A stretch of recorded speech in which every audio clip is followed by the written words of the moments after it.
দেশকে বাঁচাতে বলা হয়, কিন্তু প্রশ্ন হলো যে দেশকে ভেঙে বিক্রি করে দিচ্ছে বিজেপি। আজ আমরা দেখছি মোদির বিজেপি সরকার ধীরে ধীরে দেশের সব সম্পদ বিক্রি করে দিচ্ছে। যে রাজ্য জিতছে সব গুজরাটিদের দিয়ে দিচ্ছে।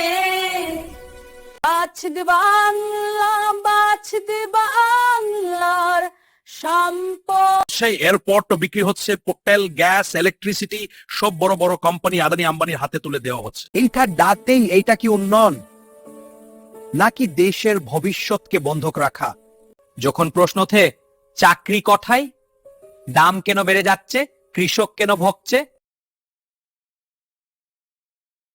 তখন বিজেপি একটা নতুন খেলা শুরু করে। হিন্দু মুসলিম মন্দির মসজিদ নাফরাতের রাজনীতি। যাচারা চাইলে জিজ্ঞেস করেন, যাতে আমরা জিজ্ঞেস না করি দেশের সম্পদ কোথায় গেল, কার কাছে গেল।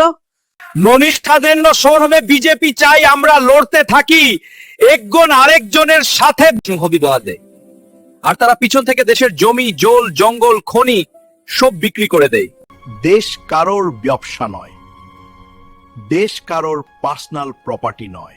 কৃষক, শ্রমিক, চট্র, মহিলা সবার এবার সময় এসে গেছে ঘৃণা নয় সত্যকে ভোট দেওয়া। বিজেপি যে ঘৃণায়ের রাজনীতি নয়, আমাদের দরকার চাকরি, শিক্ষা ও দেশ সম্পদ বাঁচানো। দেশ বাঁচাও, সম্পদ বাঁচাও, বাংলা বাঁচাও।